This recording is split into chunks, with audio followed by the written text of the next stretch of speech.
Om Swastiastu. Assalamualaikum warahmatullahi wabarakatuh. Perkenalkan, nama saya Imelsi Agdes dengan NIM belakang 026. Jadi di video kali ini saya akan membahas tentang sel-sel darah dan juga fungsinya yang bertujuan untuk mengetahui bentuk dari eritrosit, leukosit, dan trombosit serta memahami fungsinya masing-masing. Nah, masuk di pembahasan yang pertama, yaitu jenis sel darah yang nampak paling banyak pada jumlah dari video yang sudah saya amati sebelumnya. Yang pertama, itu terdapat pada plasma darah yang berisi air dan juga protein. Yang kedua, ada eritrosit yang jumlahnya cukup banyak. Dan yang ketiga, ada bavikot, jumlahnya juga lumayan banyak. Lalu masuk ke pembahasan yang kedua, yaitu perbedaan penampakan eritrosit dan leukosit. Nah, ini adalah penampakan dari eritrosit dan leukosit. Eritrosit ini dia tidak ada nukleus, berbentuknya bikonkav, dan di bagian tengahnya itu atau cekung. Nah, dia paling banyak ditemukan di apus darah atau preparat apus darah dan juga paling mudah diidentifikasi. Sedangkan untuk leukosit sendiri, dia terbagi menjadi 5 macam. 3 macamnya leukosit granulosit dan 2 macamnya adalah leukosit agranulosit. Nah, masuk ke pembahasan yang ketiga, saya akan membahas tentang gambar bentuk eritrosit dan juga fungsinya. Nah, ini adalah gambaran dari eritrosit. Kalian bisa lihat di video, yaitu fungsinya yaitu mengangkut oksigen sel darah tubuh dan mengantarkan karbon dioksida. Nah, masuk ke bagian keempat, yaitu bagian mekanisme pembentukan eritrosit. Nah, jadi di sini saya akan menjelaskan bagian dari bagannya. Yang pertama itu eritrosit dihasilkan dalam kantong kuning pada saat embrio minggu pertama. Prosesnya disebut eritrofisis. Lalu masuk ke tahap kedua, yaitu sel pembentukan eritrosit atau hemositoblas, sel batang myelit yang ada di sumsum tulang. Lalu masuk ke tahap ketiga, yaitu globin atau hemoglobin akan dipecah menjadi asam amino.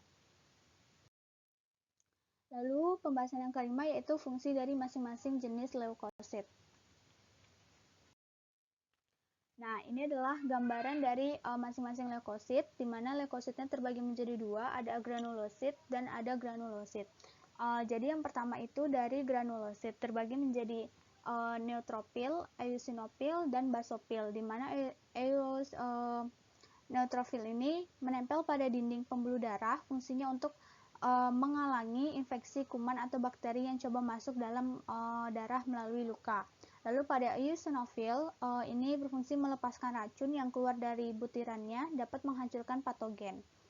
Lalu pada basofil ini mengeluarkan antikoagulan dan antibodi yang mencegah terjadinya penggumpalan darah dan mendorong pergerakan sel darah putih. Lalu masuk ke pembahasan selanjutnya itu fungsi trombosit. Fungsi trombosit terbagi menjadi beberapa bagian. Yang pertama untuk mencegah kehilangan darah karena atau menyumbat pembuluh darah yang rusak untuk mencegah kehilangannya darah. Lalu sebagai pembekuan darah, melawan virus dan juga mempermudah penyembuhan pada luka. Lalu masuk ke pembahasan yang ketujuh yaitu bagian proses terjadinya pembentukan darah saat luka. Nah, jadi di sini saya akan menjelaskan bagiannya. Pada saat luka, trombosit kita akan pecah. Lalu membentuk atau mengeluarkan trombokinase dengan dan mengaktifkan protombin dengan bantuan vitamin K dan juga ion Ca2+. Lalu mengaktifkan trombin dan mengaktifkan fibrinogen untuk membentuk benang fibrin dan pada akhirnya luka bisa tertutup. Lalu pembahasan yang ke-8 yaitu mengenai faktor-faktor yang mencegah terjadinya pembentukan darah dalam tubuh. Ada beberapa faktor, ini bisa terjadi karena faktor obesitas, selain itu dapat dicegah dengan mengobati kondisi yang dapat menyebabkan pembekuan darah, bisa berhenti merokok, perbanyak minum air putih, hindari obat-obat yang mengandung hormon estrogen pada wanita, jaga kaki, artinya kita sering melakukan pergerakan pada kaki atau berolahraga. Lalu pembahasan yang ke-9 yaitu kaitan faktor-faktor yang mempengaruhi proses pembekuan darah dengan mekanisme terjadinya pembekuan darah. Ini adalah beberapa faktor. Yang pertama ada faktor fibrinogen, yaitu prekursor fibrin atau protein polimer, atau fibrinogen adalah protein globulin berukuran besar yang stabil atau berat molekulnya 3401. Lalu pada faktor yang kedua ada protombin, protein yang stabil dengan berat molekulnya 63.000. Lalu faktor ketiga yaitu tromboplastin atau jaringan. Tromboplastin jaringan adalah istilah yang diberikan untuk setiap substansi non-plasma yang mengandung kompleks lipoprotein jaringan.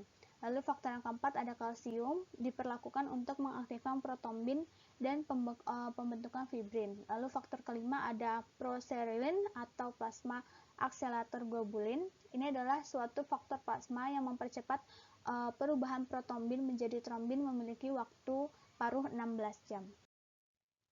Sekian pembahasan dari video yang sudah saya sampaikan. Kurang lebihnya mohon maaf. Akhir kata saya ucapkan Om Santi Santi Santi Om. Wassalamualaikum warahmatullahi wabarakatuh. Sampai bertemu di video selanjutnya.